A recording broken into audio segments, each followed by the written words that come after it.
becoming a naturopath, but along the way, she studied midwifery. She had her own garden. So it's a very holistic household, although we really didn't understand a whole lot about eating. So we followed more of a macrobiotic diet in the early 90s. I always had digestive issues.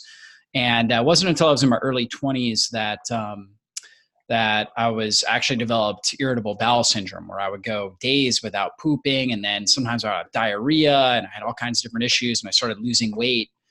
And I found that fasting was huge for me, and it really helped. Intermittent fasting and changing my diet, taking out the grains, going more of a low carb approach, tightening up my eating window, took a lot of stress off my gut, allowed my body to heal, and believe it or not, actually allowed me to gain weight. I would actually eat my meals in a 4-hour eating window. And this is before anybody was talking about fasting. Yeah, you were in your 20s when you were doing this?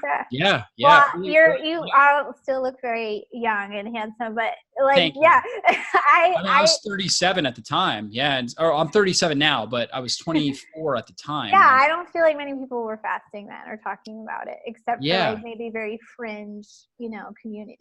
So. Exactly. I mean, this is 2005. So I just knew I felt better when I did it. And I saw it just transform my life. And then flash forward 5 years later, I had gotten out of school because I was in graduate school at the time when I developed the irritable bowel. I had gotten out of school. I started my clinic, and I was working crazy amount of hours. As a chiropractor? As a chiropractor, yeah, with a natural health clinic, teaching natural health principles. And I had gotten away from the same style of intermittent fasting. I was still doing a little bit of it, but it just wasn't as good. It wasn't the way that my body really needed it. And I was also under a tremendous amount of stress and pressure. And I actually ended up developing skin cancer, a little nodule right here on my nose. And skin cancer is what killed my grandfather, metastatic lymphoma. And so I knew I really needed to take inventory of my life and look at what was going on. And so I started changing things in my life. My mindset was, I really had this really strong fear of failure. And sometimes I still struggle with that, right? So I'm not completely over it, but it was dominating my life back then. And so I had to do a lot of mental, emotional, spiritual work to help work with that.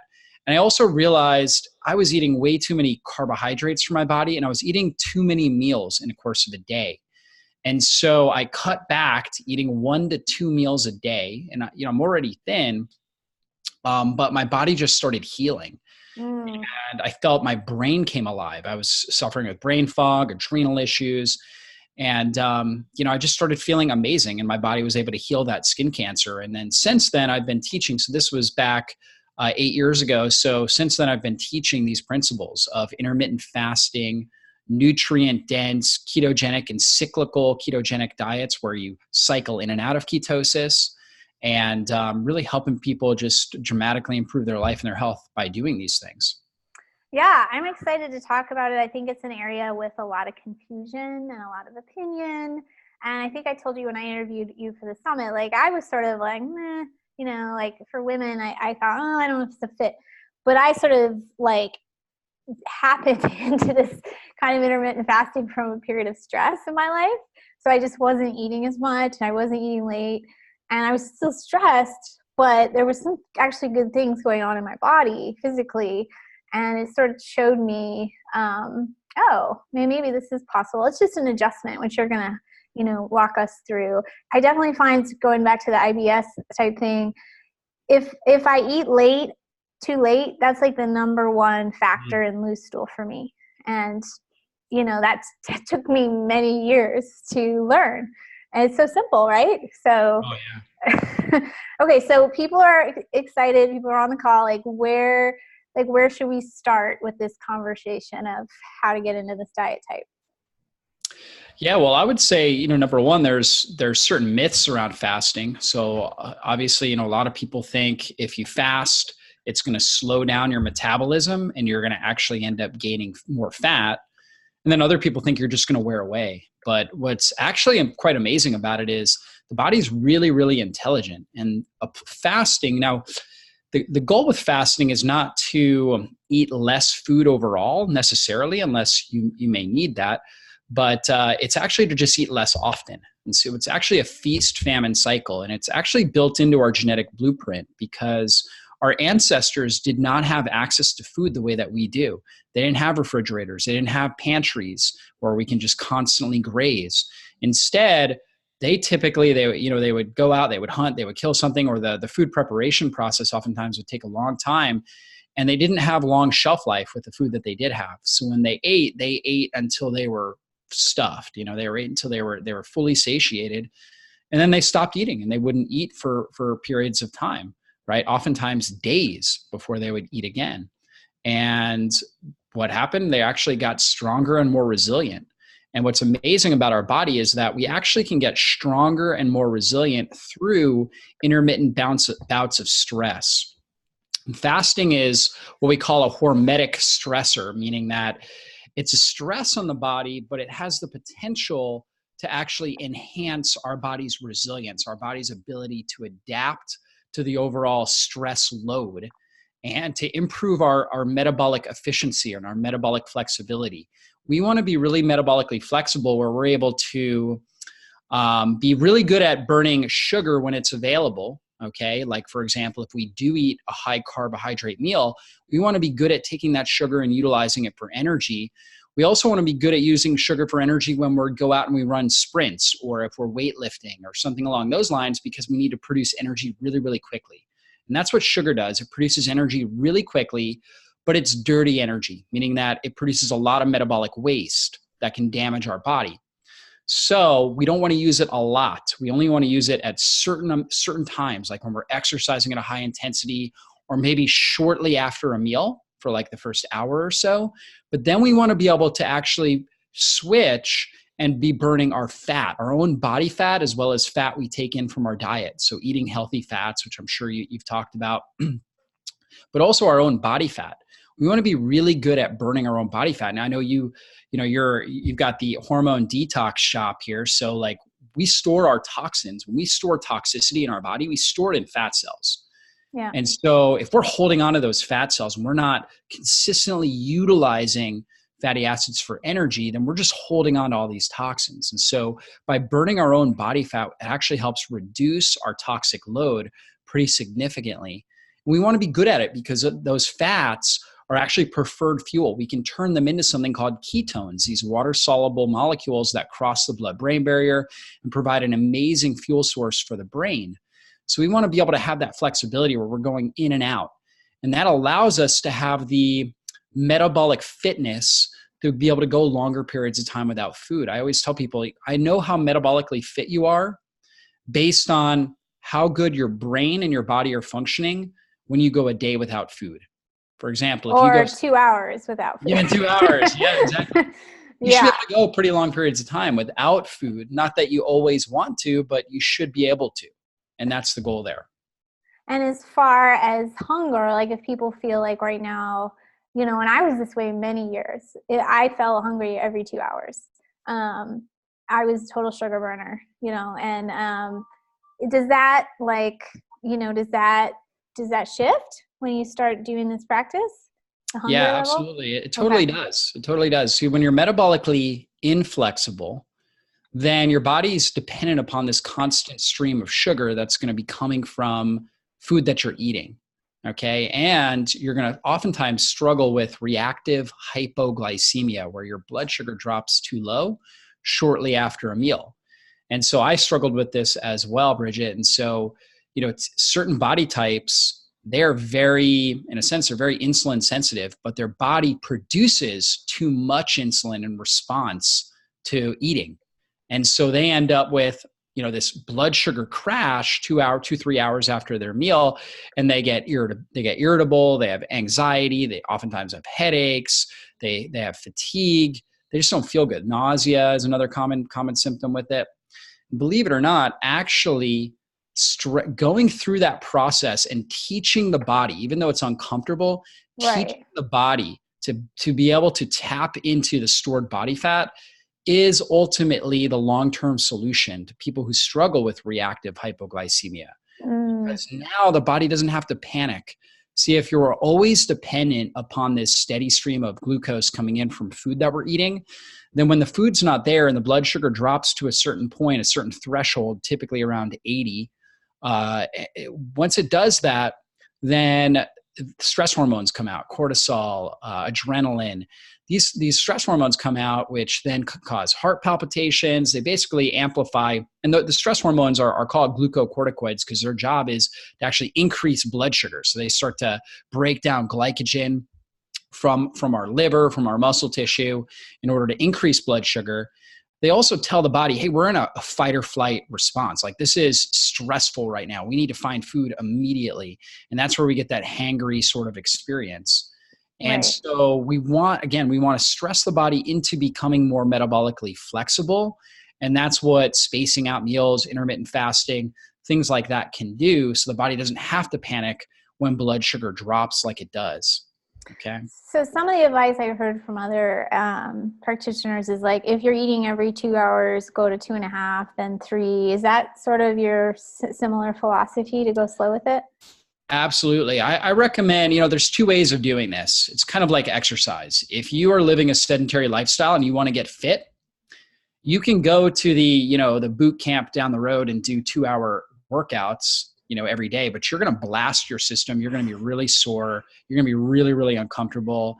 And you may or may not get results, the results that you want. You may overtrain. You could also, instead of doing that, you could take a more comfortable approach, more gradual, steady approach, where you might start by just going out and taking a walk, and then, maybe lifting light weights, and then kind of gradually working your way up. Well, it's the same thing with fasting. So I think the best approach, if I were to just give general recommendation, I would say the best approach would be going gradual, okay, especially for women. Sometimes men, I've had men where it's like, these men with type 2 diabetes even, where I've said, okay, we're going to do 1 meal a day, and they go right to it and they get amazing results. But I found that women oftentimes a little bit longer to get to that point. And so I think so. I think that's why I was a doubter for a long time. Yeah. I was like, nah, this is making, I think you can potentially make things more unstable.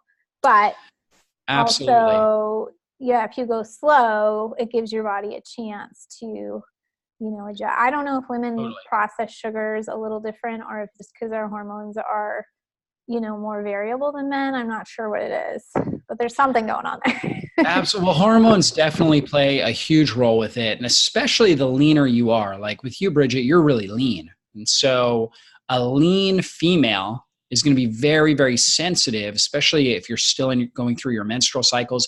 You're going to be very, very sensitive to a drop in overall calorie intake. And the goal with fasting isn't necessarily to reduce calories, your overall calories. It's not like a low calorie diet, because you want to feast when you do eat.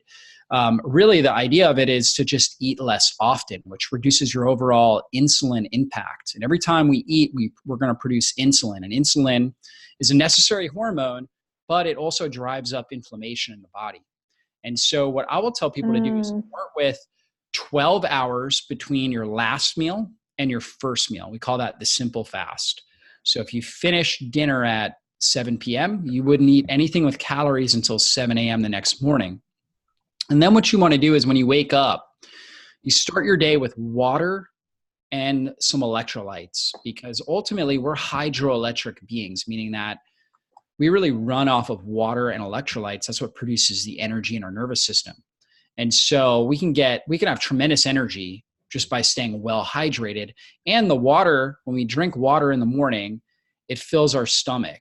And when our stomach is empty, we release this hormone called ghrelin. And ghrelin makes us hungry, right? It stimulates appetite. It drives us to want to eat. So when we drink the water, it fills the stomach, which suppresses the ghrelin, and we get the hydration we need. And you can take a little bit of salt. So take a good quality, like a Himalayan sea salt or something like that, so you can get your minerals. Some people will do mineral drops, things like that. All great, right? We want those. Nothing super, super specific, just as long as you're getting a little bit of salt or minerals, it sounds like. Yeah, exactly. Okay. That's right. Just a little bit. Just a little bit on your tongue, you'll notice that you feel a lot better. Like immediately your energy will be better, your brain.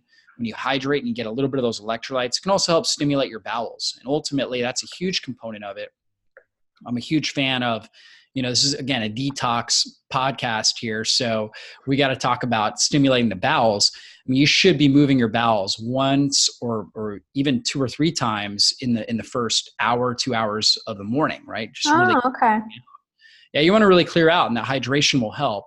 And that hydration will also, again, reduce your desire to eat and kind of help you kind of push your fasting window out even more and doing it in more of a natural approach. So we start with the 12 hours. Yep. Yeah, I love that. Go ahead. Yeah. And then from there, especially for like a thin woman that may be a little skeptical, especially if they have hypoglycemic like tendencies where they get irritable between meals or if they skip a meal, then what I'll do is something called crescendo fasting.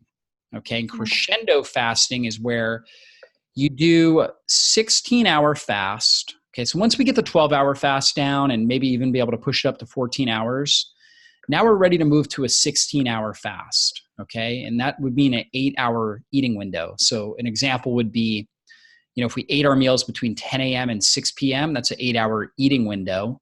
And then we would be fasting between 6 p.m. and 10 a.m. the next day. So that would be the fasting window. So a 16-8. But with crescendo fasting, we only do the 16-8 twice a week and non-consecutive days. So let's say Monday and Thursday, for example. So it'd be kind of like if we were exercising.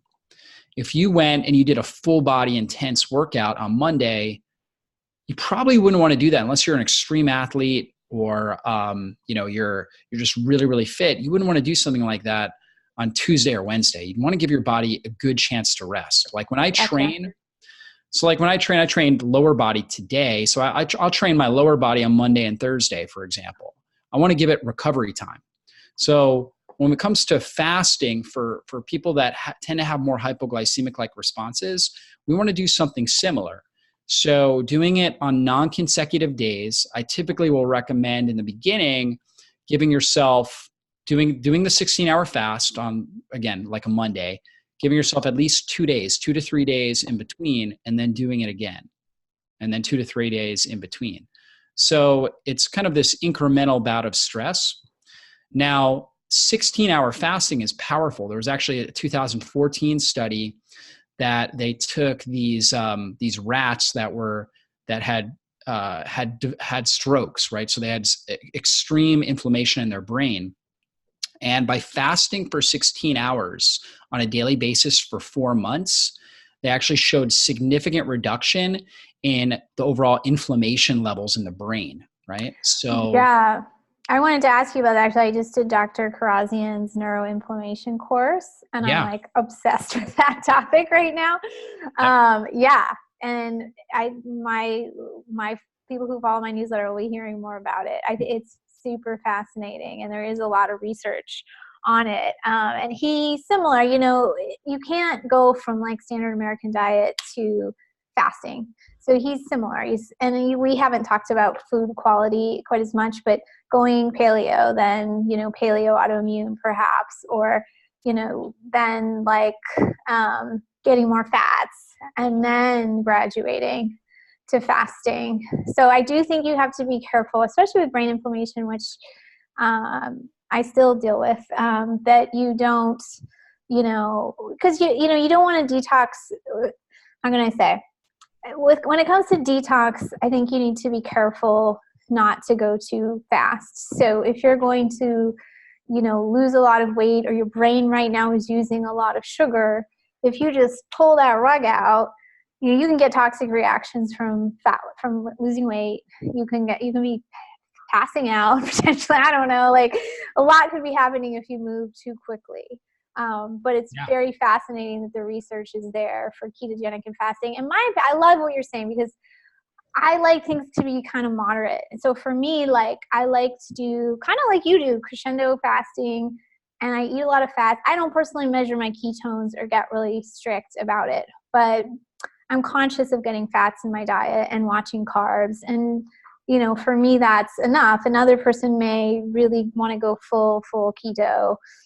Or can you fast more often than this crescendo that you've discussed at this point? Oh yeah, absolutely. So We want to take it step by step. So again, crescendo fasting would be, in a sense, like a step 2. So we get the 12 to maybe up to 14-hour fasting. We do that as kind of a daily lifestyle principle. Like even my kids, so I have twin 3.5-year-olds. Right. We finish dinner we're done with dinner typically by 6:30 at night. And they usually wake up at like 8 a.m. and they get a bath in the morning, and they're not eating breakfast usually till like 8:30 or 9. And they're totally fine with that. Right. And they're so fast that's growing kids. 14 hours or something Exactly. like that. 14-hour fast right there. And these are kids that are growing really, really fast. As adults, we're not growing at the same rate. So we don't need quite as much meals as young kids would. And so, yeah, we start with that crescendo fasting. Once we feel good with that, we're like, okay, you know what? I feel good. This is actually feeling really good. Then what we could do is move it to a cycle fast where we just every other day, we're doing a 16-hour fast, right? Okay. So 12 to 14, and then the next day, 16, 12 to 14, the next day, 16, right? So we're just cycling that in. Again, we're trying to see, how do we feel? How is our body experiencing this sort of hormetic stress? Are we feeling the reduction in inflammation? Are we feeling, the brain benefits? Like for a lot of people, when they start fasting, as their body gets more metabolically fit, you just notice your brain comes alive, right? And so we get to that 16-hour fast. And then we're doing that 3 days a week. And then you can move it up to, you may want to do it every day. Like for me personally, I do a 18 to 20-hour fast every single day. 2 days a week, I only eat one meal. And 5 days a week, I eat 2 meals. And that works amazingly well for me. I actually feel my best. I just did like a 4-day video shoot for a program I was doing. And it was just long days, and I only ate one meal each day. And I felt so incredibly good from a mental clarity perspective. I would do that all the time. The only issue was I actually was losing weight. Like I lost like 3 or 4 pounds of muscle, and I'm already thin as it is. So I'm like, okay, well, I can't quite do that. But you can get your body to the point of metabolic fitness where you just feel amazing with, eating less often, right? Once or twice a day. And so that's ultimately where we want to go. Okay. That doesn't necessarily mean you're going to get there, and that's okay. So ultimately fasting to me is a lifestyle. So I always tell people it's not like, it's not a competition where you're trying to compete with anybody else. You're really just trying to find what works best for you when it comes to fasting. So it could be a crescendo fast, could be a cycle fast, could be a daily 16 to 18-hour fast. It could be one meal a day. There's a lot of people that are getting great results just eating one meal a day. Those tend to be people that really struggle with insulin resistance, where their body just, when they eat food, they gain weight in a sense, right? So these are people that really struggle to lose weight. We can oftentimes break through that metabolic plateau by doing something like a 1 meal a day sort of diet, along with regular exercise, good nutrition habits, good sleep, and a good lifestyle in general. So you got to find what works best for you.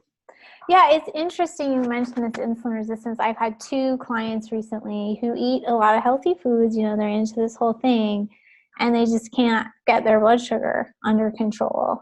And I think what you're describing is great. Like I give people a few resources. One is about fasting or intermittent eating. And then Alan Christensen has a book on kind of metabolic reset. Yeah. And I've seen really great results. Like if you've tried one and not the other, one lady emailed me and she said she was on program, which is, also it's like 2 shakes and a small meal. So it's kind of compact. She had her blood sugar dropped like 30 points in a few days, which is great. And now I have another client who we couldn't figure out why she still has hot flashes. And then finally she said, well, by the way, my hemoglobin A1C is pre-diabetic and I haven't been able to get it to change. And I was like, ding, ding, ding, this is probably why. It's making inflammation in your body. And this, a lot of people are like, I'm stuck, right? But how many have actually tried this type of thing? Not enough, I think. And it's so simple. It's, I do have a practical question. So yeah. Like when you travel or people want to like get together, it's often like, oh, let's have dinner at 7, right? And that to me is starting to be like too late to eat. So what do you do in those social situations? Yeah, I mean, that's a great question. My family knows, like, I just oftentimes fast. You So just will kind of sit there and drink yeah, water. well, see, I got young kids, so it helps because my wife actually, it really helps her out because I just help feed them. So I'm focused on trying to serve them. But yeah, I'm totally okay with, once you really adapt this into your lifestyle, and I'm a total foodie. Like if you go to my website, there's tons of recipes. Nice. I am really, when I eat a lot. People are surprised how much I eat when I do eat. But I have no problem fasting through a meal. Like I don't get the cravings and whatnot. If I just set my mind, I'm able to do it. Now that wasn't the case years ago, right? But I've developed that now. So that's typically what I do is if it's too late or, we're like, for example, on Saturday this week, we're flying to California. So like, I pretty much just won't eat anything like the whole day. Like to me, I'm fasting. Because the When I day is sort of travel, I off fast. and you can't Yeah, eat because right. exactly, right? Like Yeah. when I eat, so Bridget, I don't actually and this is what will happen for a lot of those individuals that do one meal a day. They notice this as well. I don't actually get hungry till I start eating. Like I don't experience hunger throughout the day. But Once I start eating, then I'm like, oh wow, I need to eat more. This tastes good. I need more. So you don't feel like your stomach like shrinks and you just can't eat. That's not a thing. No, definitely Okay. not. No, I don't notice that. And part of that is just good hydration throughout the day. That is so important. If I'm dehydrated, I will get more. Dehydration creates a stress response. And I'll notice more anxiety, irritability, and oftentimes more of a hypoglycemic like response. So I've got to stay hydrated. That's really important. And I need to poop. Like if I don't have good quality bowel movements, sometimes I will get hungry. And that's because the body's saying, hey, when you eat, when you start, even the act of chewing helps stimulate peristalsis, stimulates your vagus nerve, which stimulates contractions in your intestinal systems to help move feces and bacterial waste out of your body. So it's very important to establish a good pooping ritual. It's a detox, seminar here, so we can talk about that, right? We sure can. Establishing a really good poop ritual is important. And for most people, I've found, even if it means waking up a little bit earlier in the morning, going to bed earlier, waking up earlier, your large intestine is most active between 6 a.m. and 9 a.m. And so again, you want to really be able to clear out from the day before, ideally in the morning. And if you have a good pooping ritual, you'll probably poop when you wake up in the morning, like after you're hydrated, within that first hour. And you also may poop after your first meal. Okay. So if you eat lunch or, a later breakfast, like we're talking about with fasting, you might have a poop right after that. And just really, you want to clear out everything that you consumed the day before, ideally before dinner the following day. And that will help suppress hunger. Okay. That will actually, your brain will feel better.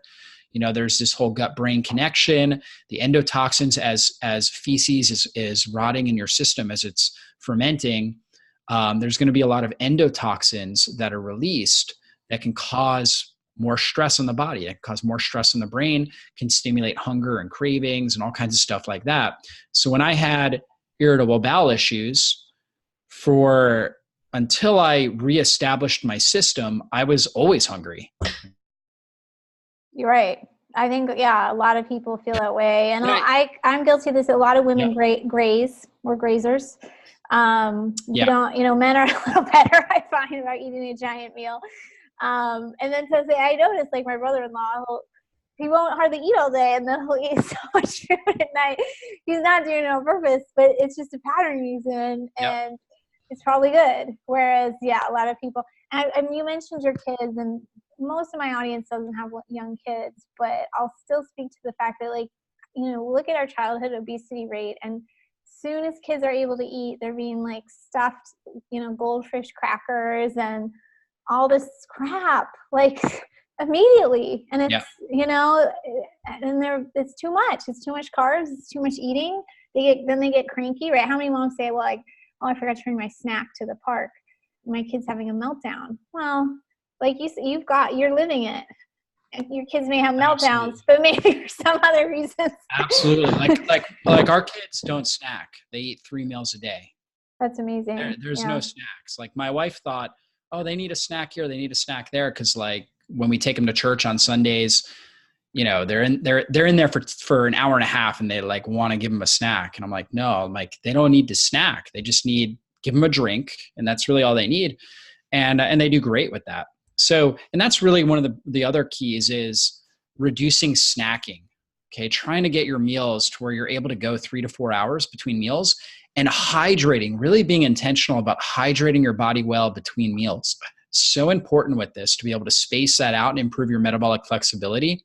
So I always recommend starting good hydration practices like 30 minutes to an hour after you eat. You don't want to drink too much with the meal because it will dilute your digestive juices, but you know, roughly 30 minutes on a small meal, an hour after a larger meal, start drinking water. And you want to drink roughly 4 ounces every 15 minutes. So typically like a gulp of water is usually about 2 ounces. So that would be like 2 gulps, you know, every 15 minutes. So just keep your system saturated.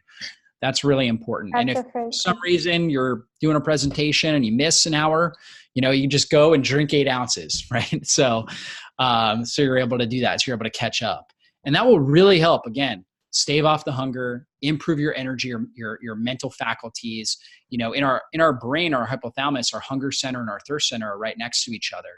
And because food is so prevalent in our society, and whenever we eat, we get a dopamine hit, meaning that we feel great, right? It's the same neurotransmitter that we boost when we eat sugar or when we, you know, smoke a cigarette or whatever, you know, whatever our addiction is. And so food we can easily be addicted to. And so oftentimes we get this neuroplastic process where the thirst, the desire for fluid, much of that location is now telling the body, like that area, when it gets activated in the brain, we experience it as hunger when really our body's trying to say, I'm thirsty. Okay. Because part of the brain has crossed over into that because we've trained it that way. Because again, food is so prevalent. So we want to be drinking and be more intentional about that. And that will really help reduce the cravings and reduce the desire to snack. That's a great tip. So we got a question on Facebook from Allison. If she's asking, if you're intermittent fasting, but you take a medication, she's on whole thyroid, does it break the fast? That's a great question. It doesn't. And so ultimately, when it comes to fasting, I get these kind of questions all the time. What breaks a fast? You know, typically anything with calories is going to break a fast. Okay. And so when we think about breaking a fast, we're reducing some of the benefits. And so one of the key benefits that I want to talk about, because this is a detoxification presentation here, so is something called autophagy, which means self-eating. And so the body actually self-eats its own organelles, meaning that within every cell, the cell itself has all these different components like mitochondria and Golgi apparatus and things like that. And these things become dysfunctional over time. They become damaged by oxidative stress and free radicals. And so our body can heal them and rebuild them. And it can actually take the raw materials, eat up, in a sense, recycle the raw materials and rebuild new, healthier mitochondria. And that's what it wants to do. And when we fast, we suppress insulin. When insulin is elevated, and again, insulin's elevated every time we eat. And so when insulin's elevated, we don't allow the body to recycle these damaged components. When insulin drops, now our body's able to go into this autophagy process. And that's one of the reasons why fasting is so powerful. And it's able to recycle these different components. And so we obviously want to be able to stimulate this level of autophagy. So that's really key.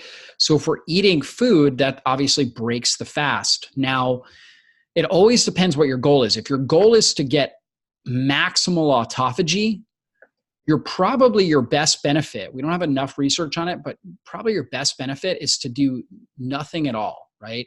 Even dry fasting, not even drinking water, will help induce more autophagy. Wow. Harder to do, right? Obviously much harder to do. I don't recommend it for most people. If you do that, some sort of a dry fast, it should ideally be done with medical supervision or health coach or something like that. But that would actually be the way to get the most amount of autophagy, because the body will actually try to get water from within the cells. So it'll break down a lot of these older damaged cells. And the body's intelligent. It saves the healthy young cells and it goes after the older damaged cells, right? It wants to survive. So it realizes the younger cells are more important for survival than the older cells. So it will break those down first and help detoxify you at truly at the cellular level that way. So that would be best. However, if you're on some sort of like a medication, I recommend just taking your medication. Okay. Now, other questions people will say, well, if I put MCT oil in my coffee in the morning, is that going to break my fast?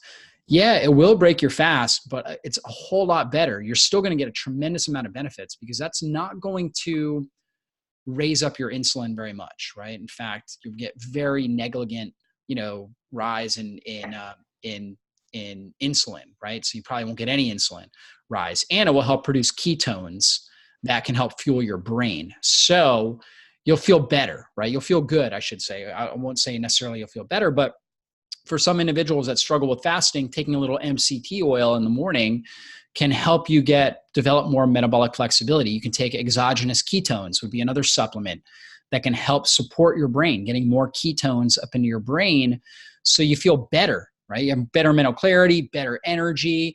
That fasting is not an uncomfortable experience for you when you do that. Now, ideally, over time, I would love for you to be able to adapt to where you don't necessarily need that, okay?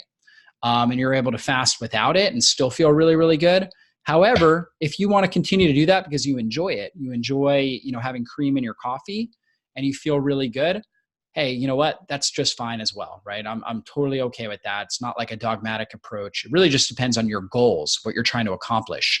If your goal is, hey, I just want to feel better. I want to have good anti-aging benefits. I want to have my ideal physique and I want to have great energy throughout the day, but I also want to enjoy my morning cup of coffee with cream, then great.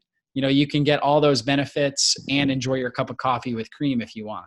Yeah, I think we can get a little too caught up in the details, and it's really just better and what works for you. I mentioned to you on the summit, it's not a true fast, but at least once a week I do a coffee and a nut in the morning, and sort of like an electrolyte drink with like lemon and greens and a little honey. So it's like a little something, but it's very light, and I'm not hungry, from doing the coffee enema. That's another thing that will help you not be hungry, is doing a coffee enema. That'll clear you out. Yeah, and it moves your bowels. It's just, you won't be hungry for, a few hours after you do it at least. So, I'm not like really rigid with sort of how I fast, but I go as long in the morning without eating as is comfortable. And some mornings that's early and some mornings it's later. It's just, I let my body guide me to some extent. And it's enough that it helps. And, this is inspiring me. Maybe I should try to be a little bit more structured and see what happens. I have been taking exogenous ketones for the first time ever, and they're nice. They're fun. I'm not quite sure what they're doing, but I feel a little different. I feel a little clearer. I'm going to take this one last question, and then we'll talk about your resources. She's asking, could you take MCT oil with an apple, for example? Does that block some of the ketones getting to your brain to mix it with food? I think is the question. Yeah, that's a great question. So anytime you take MCT oil, it's going to help your body produce ketones. Now, certain types of MCT, like a C8 only MCT oil, will produce ketones the fastest, or a C8, C means carbon, how long the carbon chains are. So 8 carbon chain MCT is going to stimulate ketones the fastest. C10, it's a little bit slower, so you can get a C8, C10 combination. You would want to avoid the MCT that has C8, C10, and C12, right? Because that's more or less kind of like a coconut oil. You might as well just use coconut oil if you're going to do that. By taking in those fats, like if you're going to eat an apple, by taking in those fats with it, you're going to suppress some of the fast glycemic rise, meaning that the rise in blood sugar and the overall insulin response. and you're not going to have as much of a hypoglycemic sort of reaction to it, because you're going to get more of those fats into your system, and you're going to get some of those ketones produced. They're going to help fuel your brain. So absolutely, if you're going to eat apple, like for me, I use actually a C8 MCT oil on almost all the things I eat. So I just put a little bit of that on there. And that helps just naturally produce more ketones, keep more ketones flowing in the brain. And that will actually help to reduce the overall insulin load from the meal. Just increasing the fats. Yeah. I will say I've tried MCT oil a few different times.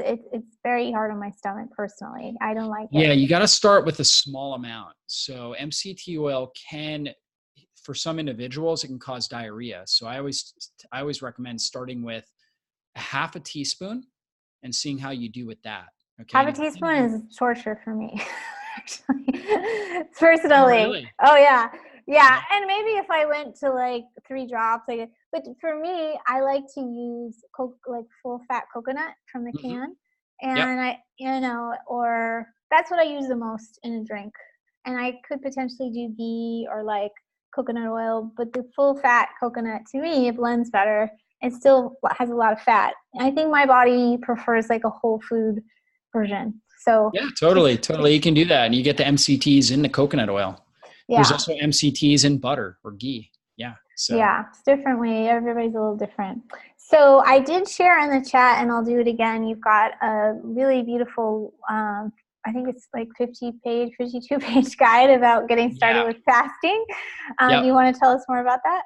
Yeah, that's a fasting transformation Quickstart guide. So I really answer and address every question that the people that are, that you guys that are listening have when it comes to fasting. I've heard everything. I've been working with clients now for over 9 years, helping teach them how to do intermittent fasting and extended fasting. And so, so I address everything in there. A lot of great visuals in there. I go over a lot of different helpful strategies, biggest mistakes people make. And it's really great. And so that's a free download that you guys can all get access with. And you can literally read it in about 10 or 15 minutes, go through that content and get all the value out of it. Again, a lot of it's images that will really help you. And I also have a fasting transformation Quickstart program, which is a video training where I take you through all the different steps, when it comes to fasting, intermittent fasting, how to graduate your body up, how to prepare your body if you want to do an extended fast, how to break extended fasts, all the most popular questions, again, that we're getting. And then on top of that, I also have some expert interviews that are included in that program too. So it's really, really good thing to check out. Okay, perfect. And let me see if I have the link for that handy. But yeah, tell us a little bit more about it. Like who would you find is choosing that, and like what are they trying to address? Yeah, absolutely. Well, I really think fasting is the most ancient, inexpensive, and powerful healing strategy known to mankind, because ultimately all of our ancestors have been doing it. It doesn't cost you anything. And, it has a remarkable ability to help your body heal at the cellular level. Like literally you can turn over all these old damaged cells, stimulate new stem cells within your system. In fact, 24-hour fast has been shown to stimulate intestinal stem cells, which is one of the reasons why fasting helped me when I had irritable bowel. And I will develop antibodies, right, and autoimmunity to my digestive system. But by doing intermittent fasting, it's helped stimulate a healthier immune response and a healthier gut lining, right, and overall gut, the overall digestive cells, the enterocytes are healthier and stronger because I'm consistently stimulating these stem cells. And so It's just so powerful. It's great for the brain, great for insulin resistance. So people that want to lose weight, that want to improve their energy, their digestive health, their performance in life, they're engaging in this. In fact, fasting is one of the most popular search terms now on Google and on YouTube. People are looking for information on this. And there's a lot of information out there. And there's a lot of people that, if you're trying to compare yourself to a lot of YouTubers, you may feel intimidated. And that's why I created this program to help kind of gradually, step by step, guide you in a comfortable way to get, the great results that come with intermittent and or extended fasting. Perfect. So I put the link to that in the chat, and I'll put it on the Facebook in a minute here. It's how I say, it's easy to talk about, maybe a little harder to put into practice. So I think if you invest in something like a program that walks you through it, it just takes your confusion out of it, and you just follow along, which I think makes life easier. Like, that's why I go to workout classes, because I just show up and I follow along and I don't just go wander off somewhere. So I like that you have that. And yeah, I think I'm excited. I'm, especially learning about the brain. I think it's practically free. Of course, they save money to do it. Yeah. And it's so accessible. It's not like some gimmick. It's literally like our ancestral history. And it's just something we lost with the abundance of food and everything in our culture. So thank you so much, Dr. Jockers. Any things we missed or that you want to comment on to close up?